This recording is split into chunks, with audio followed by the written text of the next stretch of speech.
Hello and welcome to WION Live Broadcast from London. I'm Ollie Barrett and these are the top stories this hour. An event cancelled is better than a life cancelled. It's better to cancel now and celebrate later than to celebrate now. As end-of-year festivities approach, the WHO chief warns increased social mixing could lead to more deaths.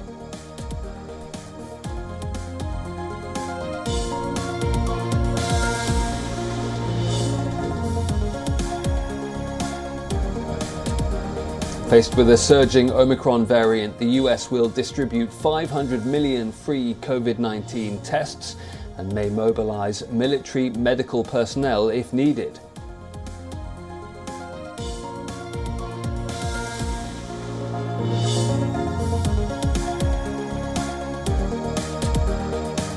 I've got to say to the British public, and I say to everybody, we will not exclude going further if we have to do things to protect the public. UK Prime Minister Boris Johnson rules out fresh virus curbs for now, but vows to keep the situation under constant review, cautioning that further restrictions might be needed at short notice.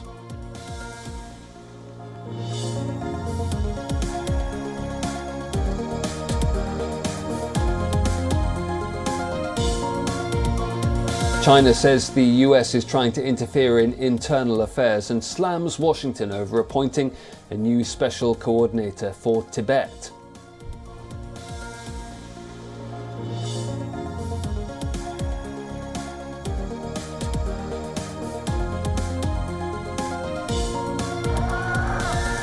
The Taiwanese army conducts a live fire exercise to test the combat readiness of its troops, as heightened tensions with China persist.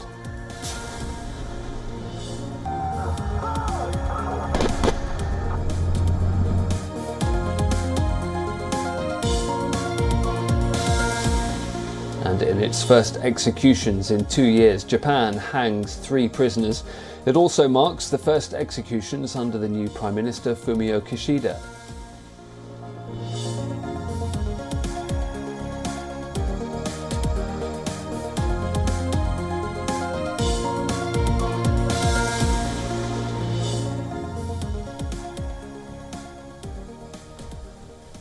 COVID-19 infections are breaking records in parts of Europe, and governments are scrambling to bolster defences against the fast-spreading Omicron variant.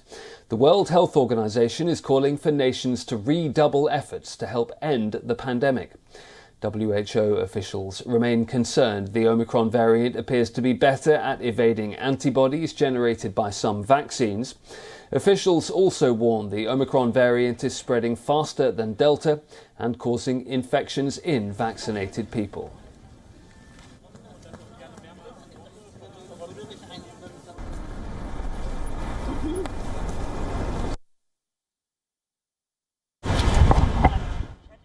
There is now consistent evidence that Omicron is spreading significantly faster than the Delta variant. And it's more likely that people who have been vaccinated or have recovered from COVID-19 could be infected or reinfected. The WHO Director General is calling for the world to pull together and make difficult decisions. Officials say some New Year events should be cancelled, warning holiday festivities will lead to increased cases, overwhelmed health systems and more deaths. But the World Health Body has offered some hope as well. It is setting 2022 as the target year to end the pandemic. WHO officials point towards the development of second and third generation vaccines.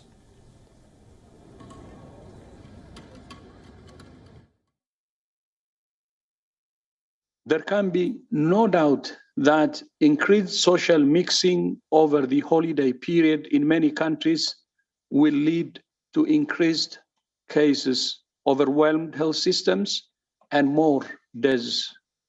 But an event cancelled is better than a life cancelled.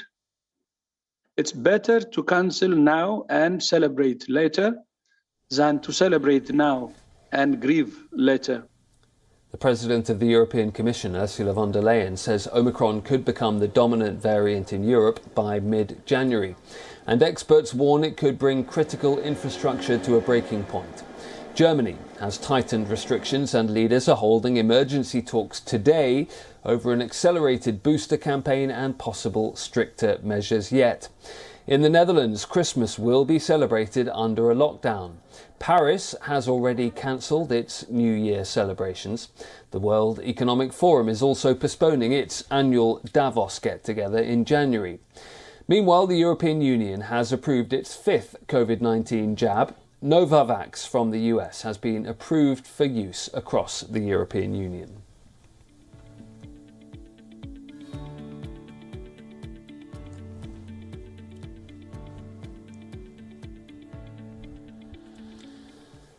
Well, for now, the British government has refrained from announcing any new restrictions. Scandal hit Boris Johnson is warning, though, of a possible lockdown if the situation calls for it. We agreed that we should keep the data from now on under constant review, keep following it hour by hour.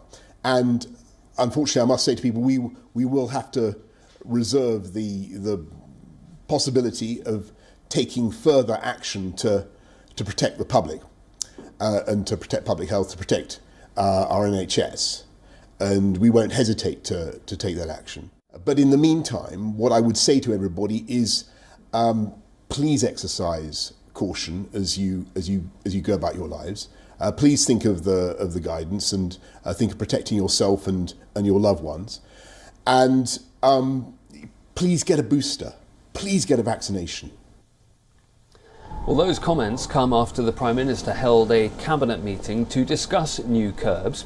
For now, the government's decided not to limit social interactions over Christmas, despite the government's scientific advisors urging that. The United Kingdom reported over 91,000 cases on Monday. The highest number of infections is in London.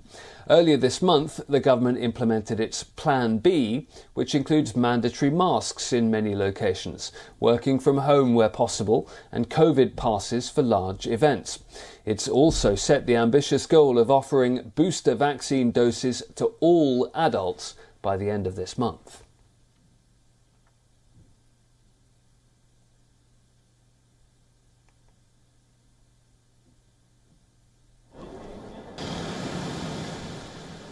After prompting fresh lockdowns and restrictions, the Omicron variant has become the dominant strain in the United States.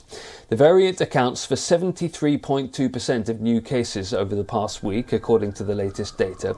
Omicron accounted for only 12.6% the previous week.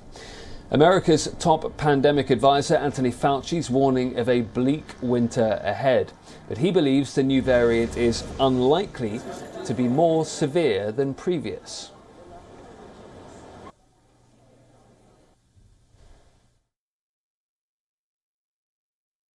The world has been shocked by the appearance of a variant that is even more transmissible than the very troublesome Delta variant. First isolated in southern Africa, it is now dominating in Africa, has taken over in England, and right now, as I speak to you, in the United States, more and more of the isolates that are being identified and sequenced are of Omicron.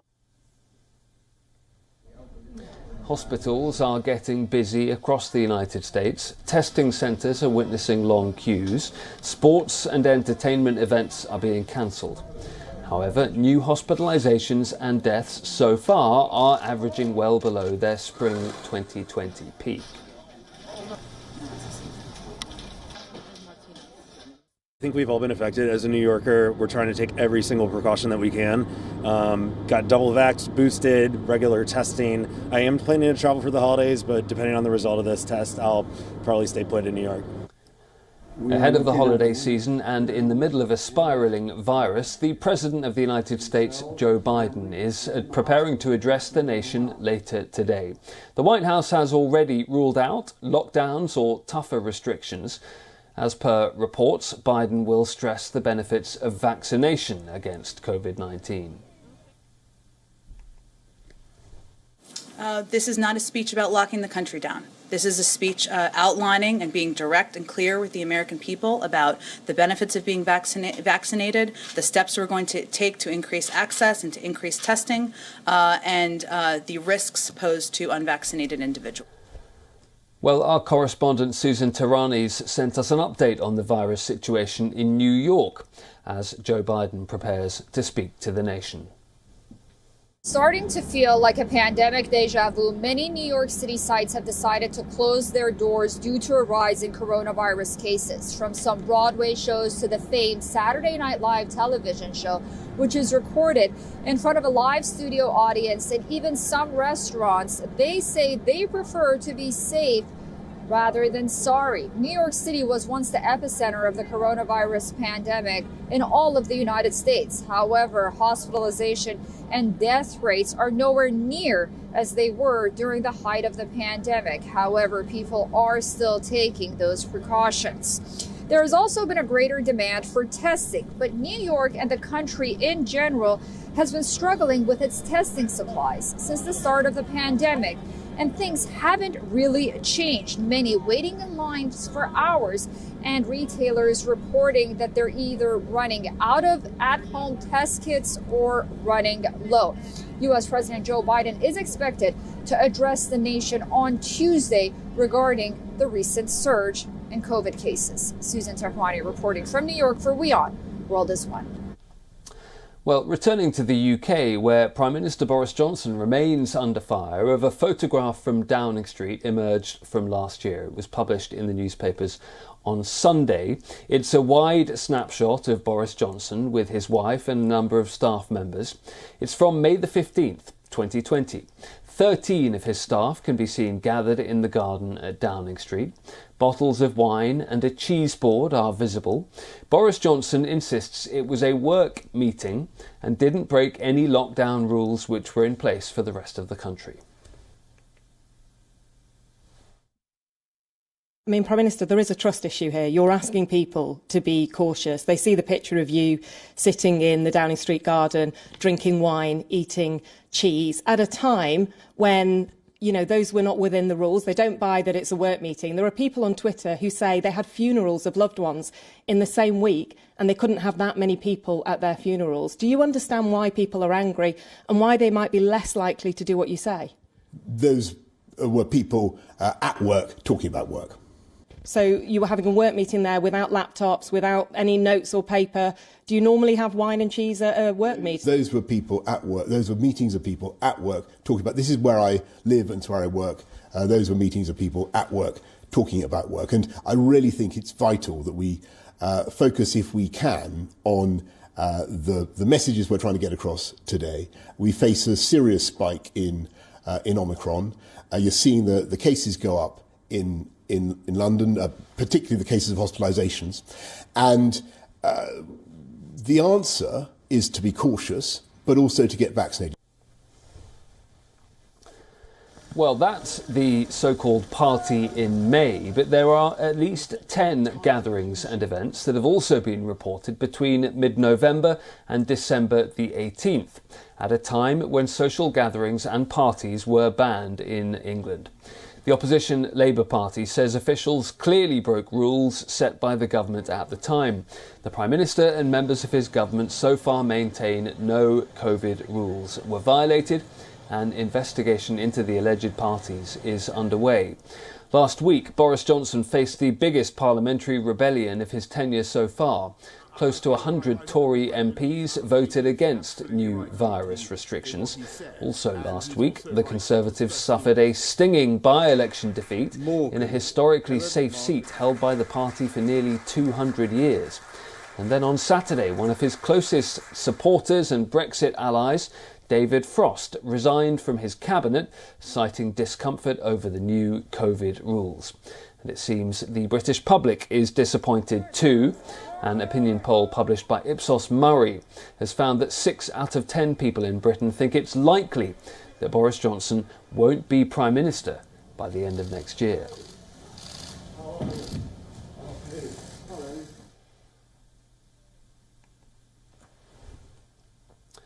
Global markets are reacting to the scare of the Omicron variant.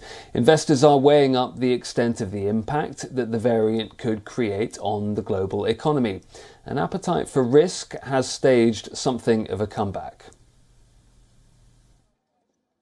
Global stocks and oil prices fell more than 3% early Monday. That as investors feared the return of restrictions due to a surge in cases of the Omicron variant. The fast spread of the coronavirus variant saw the Netherlands go into lockdown on Sunday, with pressure now on other countries to follow over Christmas and New Year.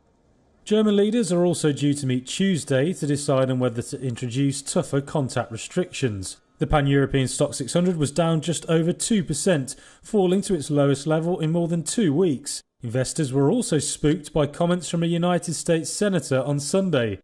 Democrat Joe Manchin said he would not support President Joe Biden's $1.75 trillion domestic investment bill. That saw Goldman Sachs cut its US real GDP forecast for the first quarter of next year to 2%, down from a previous 3%. Markets outside Europe and the US were also hit by fears of new restrictions. MSCI's index of Asia-Pacific shares outside Japan and emerging market stocks slid to their lowest in a year. Japan's Nikkei dropped just over 2%. Oil prices also swung lower due to concerns that the variant would hurt demand for fuel and signs of improving supply. Brent was down more than 3% to around $71 a barrel. New restrictions have clouded the outlook for economic growth and also risk keeping inflation elevated. COVID-19 cases are surging in New York City, but Times Square is nevertheless gearing up for its annual New Year's celebration. This time with an upgrade. Are we ready? 3, 2, 1, Happy New Year! Yay! 2022 has arrived in Times Square, right at the heart of the world's crossroads. The famous and traditional 7-foot numerals have arrived in the plaza.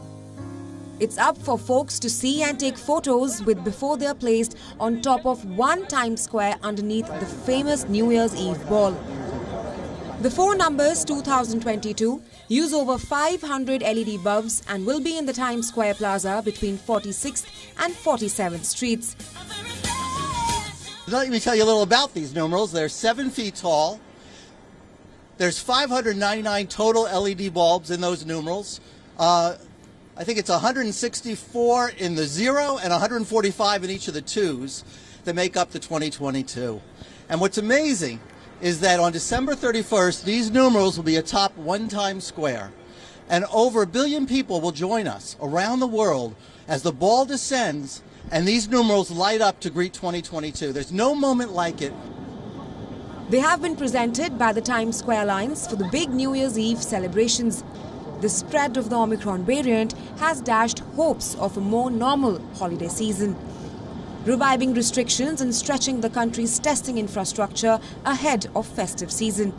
But in the present situation, New York City is still planning to host crowds.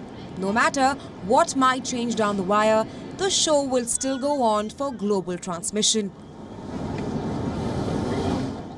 We're living in crazy days. You all knew that, right? These are strange days, and we just think it's fantastic to have moments like this that really kind of bind and reconnect us a little bit. So it's a pleasure to see you all, and thank you for your time. So our new tagline is Movement That Inspires. The virus spike has caused alarm among public health authorities. The Omicron variant is fast becoming dominant in the United States. There's also the fear of infections spreading like wildfire after the Christmas and New Year holidays. With the new variant in circulation, virus cases are now doubling in 1.5 to 3 days in areas with community transmission. We talked yesterday about the challenges we're facing with Omicron, and I want to just review the basics again because it's so important. Omicron is a real challenge. It's going to be a very challenging few weeks. But the good news is, based on what our healthcare leadership understands at this moment, we are talking about a matter of weeks. We're going to see a really fast upsurge in cases. We're going to see a lot of New Yorkers affected by Omicron. So far, thank God, based on everything we've seen so far, the cases are more mild than what we've experienced previously. But again, a lot of research we're still waiting for, a lot of evidence we're still waiting for. Indeed, lines for COVID-19 tests go around a whole block. Not just in Times Square, but around New York, Washington, D.C. and other U.S. cities over. Meanwhile, several Broadway productions have cancelled performances as the cast and crew have become infected. If you test positive, there's a lot of help available for you. If you test negative, great, you know you don't have COVID. But getting tested is absolutely crucial, and making sure we have enough sites, enough resources, enough test kits. We're working on all these fronts. Omicron appears to be causing milder symptoms in vaccinated populations, and health experts are optimistic that this wave might not cause the same spikes in hospitalizations and deaths as the previous surges did. Bureau Report, WION World is One. Restrictions have returned to South Korea as well. Although the daily case tally has reduced this week, the number of critically ill patients being admitted to hospitals has been rising. Over 1,000 people have reported severe symptoms due to virus infection. New restrictions and curbs are affecting small-time business and restaurant owners. When the clock strikes 9 p.m. at a Korean barbecue restaurant in Seoul, customers begin to hurriedly put on their jackets and face masks on to make a speedy exit. Strict restrictions have returned to the South Korean capital city, lasting until the 2nd of January. This is being done to curb the spread of COVID-19 cases.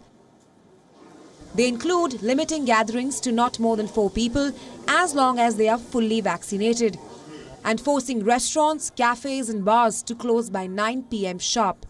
The measures come as South Korea's daily virus tallies continue to make new records. It's a little disappointing, but if we don't follow the government's policy and COVID-19 is spreading widely, there will be more damage. So we can't help but follow the policy. Some are understanding, but others are less welcoming to reinstating restrictions during the holiday season.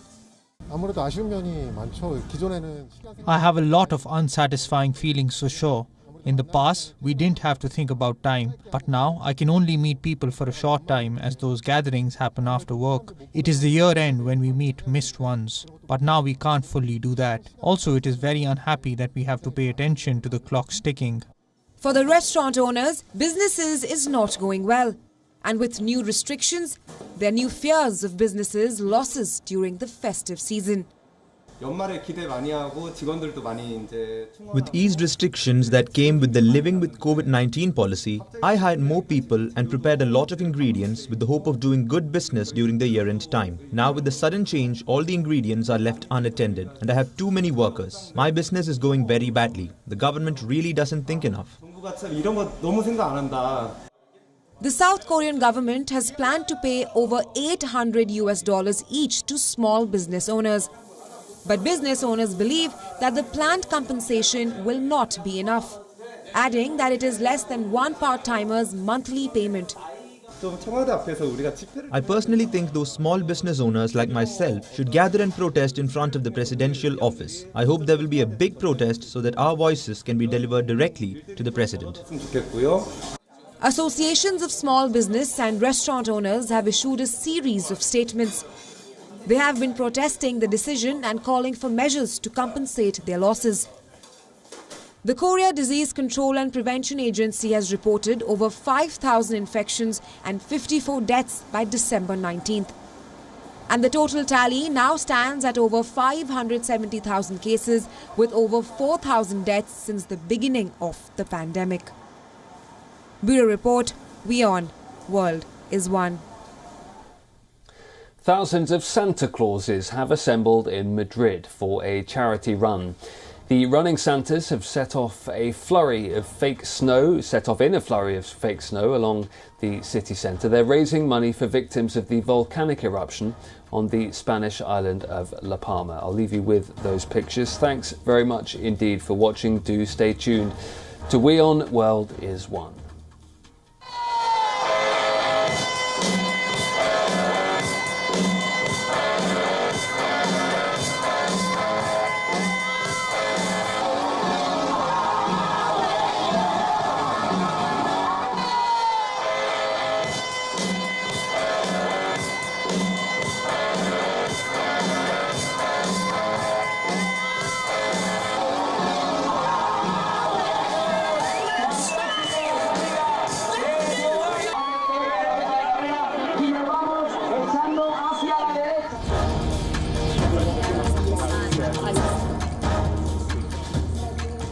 many other. This is right, Arab.